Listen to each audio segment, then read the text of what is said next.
Welcome to Keeping Up with Jones, the Lonnie Jones podcast adventure. You are going to hear the stories from the eclectic life of a guy who is a professional counselor, a family man, a SWAT team chaplain, outdoor enthusiast, a guy involved with ropes, 10th Planet Jiu-Jitsu, a chaotic Jedi, and who is a recipient of an honorary doctorate from the University of Adversity. Using these stories, we take the facts lead to concepts, and from the concepts we make a variety of life applications. Just a caveat about the facts. Most of the time we will tell you the facts just the way it happened, but once in a while we'll give you the facts the way other people remember how it happened, and that usually includes a tablespoon of embellishment. No harm is meant, just good, clean fun for educational purposes. Please subscribe and share this with your friends or your enemies. It might help them to be better people if they listen. As always, we thank you for keeping up with Jones, the Lonnie Jones podcast adventure. Introducing the Bible degree with digital ministry. Paul used the marketplace and the synagogue to reach an expanded audience. We have access to the internet and social media.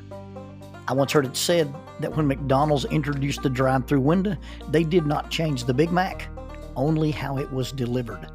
Faulkner University is now offering a new digital ministry track for their Bible degree.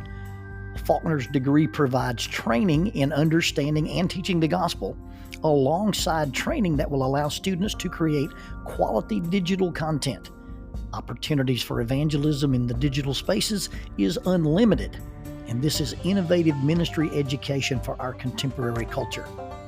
One of the instructors is a 2-time Emmy-winning former ESPN designer. Members of the Church of Christ could be eligible for the full tuition Jack Zorn Scholarship in order to pursue this special area of study. For more information, contact admissions at faulkner.edu. That is admissions at faulkner.edu. Faulkner University is a digital partner with Keeping Up with Jones, the Lonnie Jones podcast adventure.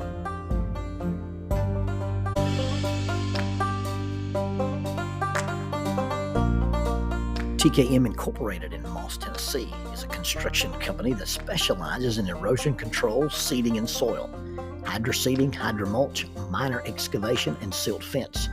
They also provide traffic control and construction signs.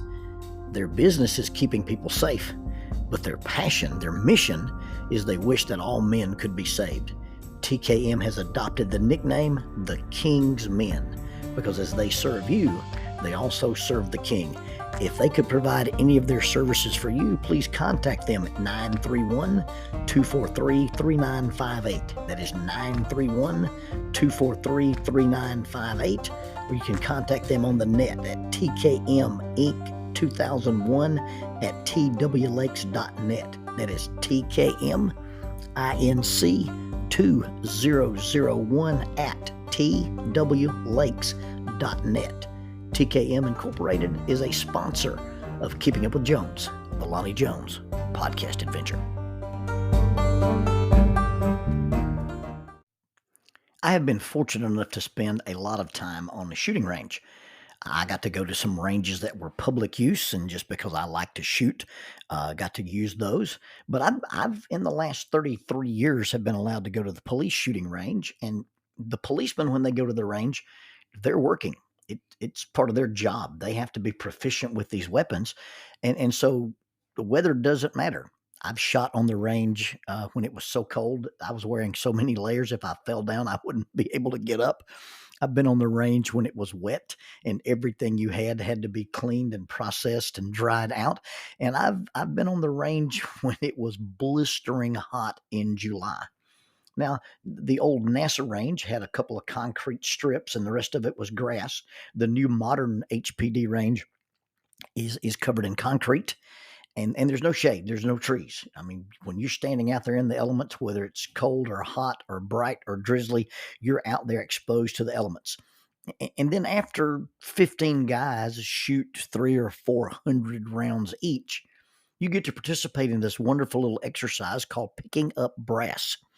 And basically, all you're doing is you're walking around in the heat or the wind or the weather or the cold, and you're trying to find these little pieces of spent brass so that you don't leave them on the range. It's sort of like an Easter egg hunt in hell. You see, brass is the term for a spent shell. A bullet is the part that flies out of the front of the gun. And then once the bullet leaves, there's an empty brass cartridge that once contained the gunpowder. And then you have the used primer, the little dot in the middle of a center fire cartridge that the firing pin strikes, creates a spark. The spark ignites the accelerant or the gunpowder, and it causes the bullet to fly out of the barrel. Once you've shot that, you discard it. It in a semi-automatic weapon or an automatic weapon, it just flies out. In a revolver or something that's single shot, you have to open the breech and dump it. But you don't take time to pick those up while you're shooting, because in a gunfight, you don't worry about that. You only do this after you finished on the range. And in fact, I guess in a real gunfight, you wouldn't even worry about the brass. But once you've fired your weapon, and these little brass casings they're all over the place. If you're firing automatic weapons scatter brass like a flower girl from the Mississippi Squirrel Revival Church on crack. And on the police range, every shooter picks up their own brass. Now, you go to a professional range, you go to a gun club, oftentimes, somebody else comes behind you and cleans up the brass. That's not what happens on a police range. There's no such thing as a brass fairy that comes out and takes care of the brass overnight. There's nothing that happens that way. You see, well, okay, on a police range, sometimes there are brass fairies. You make the cadets pick them up, or you make the new trainees, but you can't call them fairies, even though if you're talking about magical fairies, if you call them that, you'll have to go to HR. But normally, it's something everybody does. Everybody that shoots goes out on the range and polices their own brass. I have no idea how much brass I've picked up. I have picked up a lot of brass in 33 years. And of all the brass that I picked up and put in a big barrel to be either recycled or discarded, of all that brass, I have a few pieces of brass that I've kept. I have a piece of 5.56 that I shot with a rifle from 50 yards with iron sights. And we were just trying to see what we could hit with our rifles. And I hit this very small cylindrical piece of brass. I have quite a few of 30-06 brass. That's the caliber rifle I hunt with. One of them is in a drawer at my house, and it's written on it with Sharpie marker. It says 150 yards, crow. That's all it says. There are a few others with a rolled up piece of paper in them, and you might find a note detailing the distance at which I was at when I shot that particular round and killed a deer or an antelope. When Lonnie Beth was a senior in college, her final art project, one of her teachers says, "You're the only student I have who knows as much about firearms as you do. And you also are addicted to shiny things." I mean, she's a straight up girl, but she also knows how to shoot a gun. She says, "So for your final project, you have to do an art project using shiny brass off of a firing range." So she took one of my line drawings, and I had a line drawing of 2 entry team guys that I had done to create a T-shirt design, and she recreated that line drawing and made a mosaic using different calibers of brass that were donated to her from one of our range guys who's also a former sniper. Gunner, my oldest grandson, and I made a plaque in my shop. We cut out a board and then we drilled individual holes in it, and the holes were the same size as certain pieces of brass. So he has this little plaque in his room, and in the holes he has a 22, a 17 HMR, a 9mm, a 38, a 357, a 223, a 556, a 308, and of course the 30-06. It's one of those things that boys collect that moms and females in general don't understand or appreciate. Well, it's day 2 of the 2nd grade at Christian Heritage, and the boys in the class are supposed to bring 3 to 5 items in a bag back to school and use those items to introduce themselves. My daughter, Lonnie Beth, LB, sent me a picture. Gunner's little bag had 3 items in it. He had his ring that he won when they won the World Series in baseball. He said, I've taken my ring because I'm a baseball player. He had a seashell, and he told Mom, he said, because I like to walk the beach with you and Mimi and collect seashells. And then he had a piece of spent brass. He said, I'm taking this to school because I like to shoot and hunt with Papa Jonesy. And it's just spent brass. But not just spent brass. That little piece of metal represents time spent. It's the time we took to learn to shoot the Daisy BB gun that my brother Gerald bought Lonnie Beth when she was Gunner's age. It's the time we spent shooting a .22, learning how to use iron sights. It's the time we spent taking that same little rifle and walking in the woods, quote unquote, hunting. But all we were actually doing was shooting acorns and wading in the stream like army men. It represents the time we have spent in the blind until it started getting dark, and he said, I'm ready to leave. But I suspected he was really just getting scared. And as we walked out, and he was walking so close to me, he was actually bumping my leg. And I asked him if he was afraid, and he said he was. And I said it was okay to be afraid. It's just learning how to handle what we do with ourselves when we feel afraid. And then we talked a little more about why you should be afraid or not afraid in the dark. And I said, well, are you afraid of things that hide in the dark? And he said, yes, sir. And I said, well, I don't know what you think is hiding in the dark, but if there's anything out there hiding in the dark, it's hiding because I'm here. And the things that you are afraid of me. It's the time we spent when our all-day hunting trip turned out to be 2 hours. And before 8:30, we ate our deer tenderloin, we ate our Doritos, we had eaten our gummy fruit snacks, and we drank our Powerade. And just as I was rattling the paper to put things into the backpack, Gunner sits up and says, I see a deer. And that's the first deer he ever shot. How this deer managed to walk in on us with all that racket and not notice us, I have no idea. I think that's the piece of brass he took to school. That little piece of brass will represent the time we spent following the blood trail and losing the blood trail and going back home and getting Oreo and have her follow the blood trail, and she lost it. And finally, late that afternoon, just before dark, Steve Watson and his dog came up and helped us, and we actually found his deer.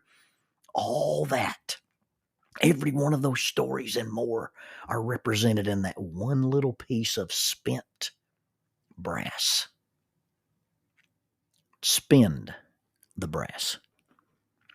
Spend the money. Spend the time. Burn the gas in the lawnmower to give people rides when you're not cutting grass. Burn the gas in the boat, in the jet ski, in the four-wheeler, in the side-by-side. Burn the batteries in the flashlight just so you can walk around and see what's in the yard at night. Burn the batteries in the video game. Spend the energy. Take the opportunity and do the little things that someone else might not see as huge while it's happening. Or they may just take for granted because that's just how things roll when they're with you. But for that brief little amount of time, you've done something as insignificant as spin the brass.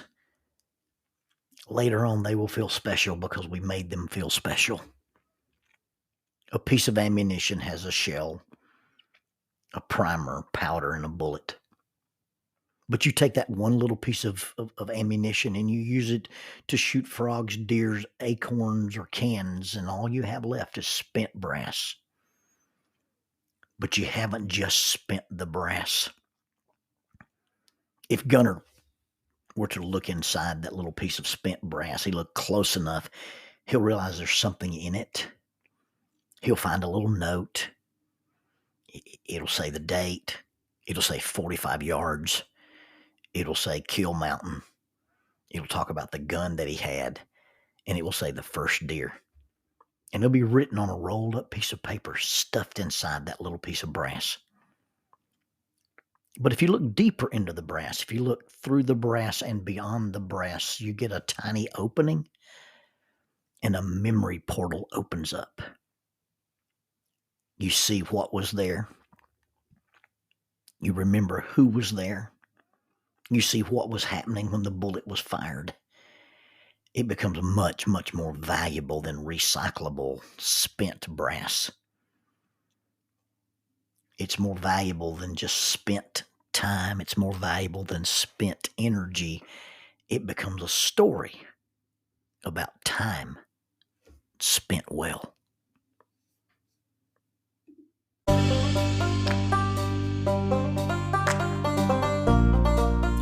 Using the tool of shortwave radio, World Christian Broadcasting literally covers the world every day with the gospel. They use 2 large curtain antennas.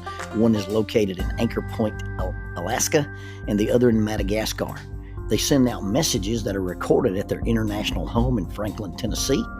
They make available 40 hours of broadcast every day.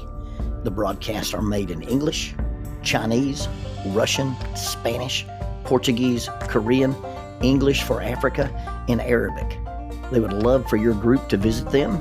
You can bring your ladies group, your youth group, or your men's group. Just give them a call at 615-371-8707, 615-371-8707, or you can go to worldchristian.org, find the Donate Here button, and make a financial contribution to support this work that literally covers the world every day with the gospel.